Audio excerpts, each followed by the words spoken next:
Right guys, so welcome back to the channel. So in this video I am going to paint this little D&D character. So I've never done D&D, but this was just too much of a bargain to pass up really, just searching through Amazon, and this was like £14, so you get all these paints, a brush and this little model. So I'm basically going to paint that with these, with the one edition of a GW wash, because that's the only washers I own. Right guys, let's get to it and let's see what we come up with. So first things first guys, I'm going to start off just with the skin. Let's give this a base coat. Now the paint in here have got some really funny names. Like this is called Flump Pink. I don't know if that's to do with anything of D&D, but it just seems like a weird name. And straight away I'm noticing this is very thin paint. So a couple of coats of this. It should be okay. So we've got the face,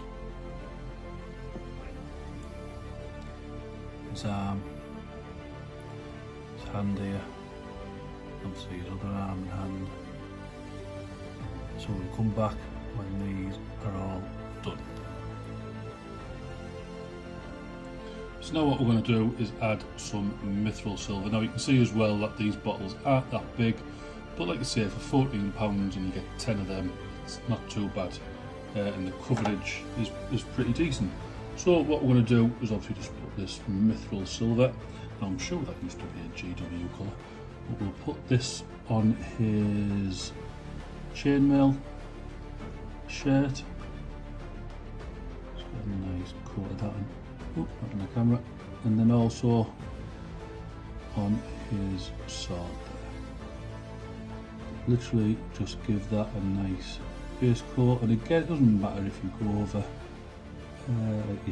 the cape or the trousers at this point, because it's working quite rough as it is, so not bothered really. We'll tidy up as we go along.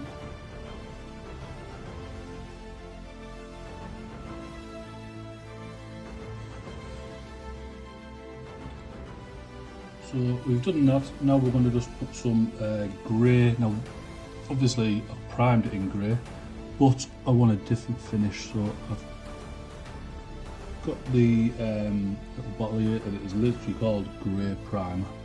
So we're just going to put a coat of this over the trousers, and again we don't really have to be so neat if we're working down over, because we haven't painted the trousers or the cloak yet. If we had painted them, it would have had to be a little bit neat, but mistakes can be rectified. So soon we'll be getting some colour on this.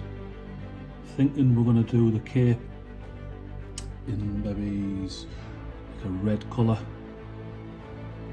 I think that'll work quite nice.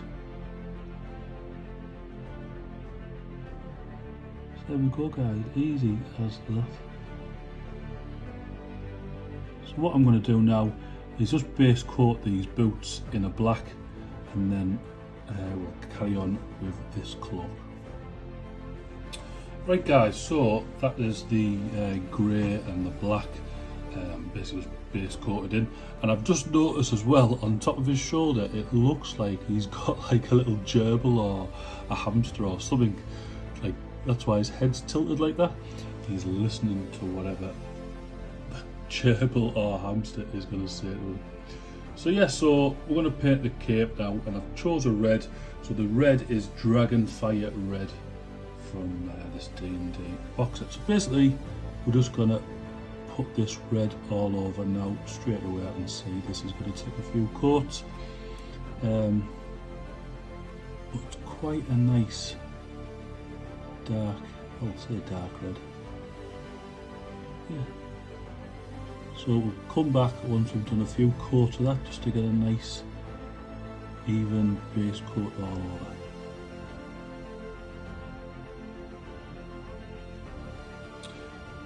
So that is the model all base coated up. So what I'm going to do now is literally just wash the full model with some non-oil and see how it comes out. Now literally just a liberal coat with it. Pop one out of the thing there. I must admit though, that red for the cloak, it's not the nicest, to be fair, if we're honest. And you know me, I've got to be honest.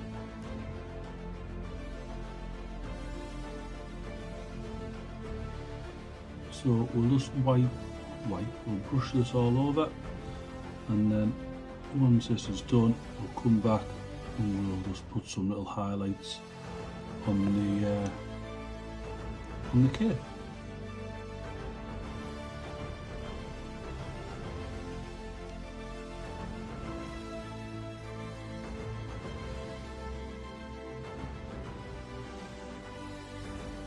Right, so that is the model washed. So now, like I say, what we're going to do is put a little bit of, well, try and tidy up this cloak a bit. Say, I just want to use the paint out this box to do it. Just to paint this model. I don't want to use anything else besides from the dolomite, obviously. The red is really rubbish.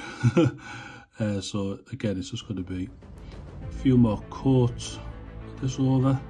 And what you want to do is just leave the recesses. So what you can kind of do is like an overbrush or a wet brush. So basically what it is just a dry brush, just with a little bit more paint on the brush than normal. Just skim it over the top. I mean, obviously if you want to go into mega detail, be my guess. But I think this is quite suffice just for this little model. It is a pretty cool model, to be fair. You can just imagine him going through dungeons and all that type of stuff, or whatever you do in Dungeons and Dragons. I'm sure when you go through a dungeon, it is called Dungeons and Dragons after all.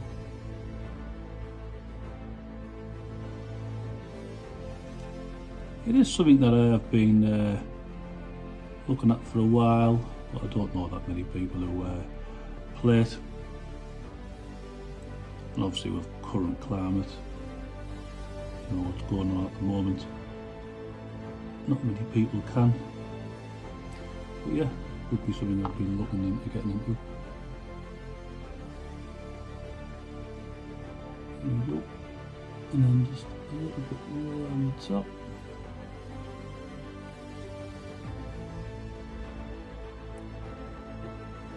Right guys, so now I want to do the skin. So guys, what you want to do for the skin, obviously go back to your normal skin colour. Just colours. Literally just painting the top parts, leaving the recesses, so basically you want to define them muscles.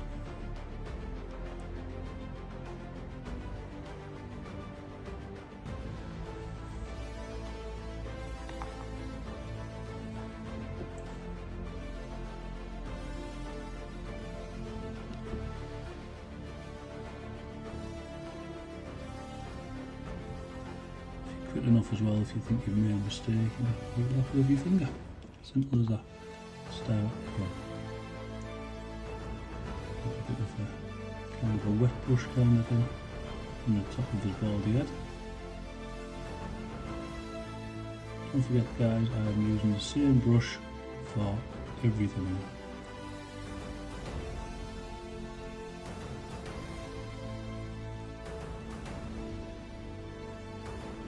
His face like that.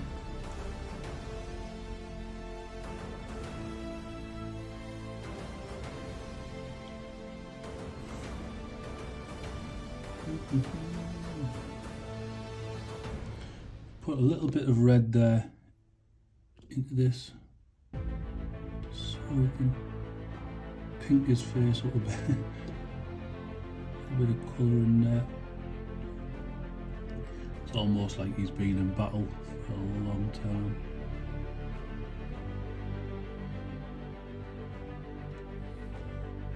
But again, having said that, the sculpt isn't too clever, so can't get to that much detail into painting the little strands for his hand.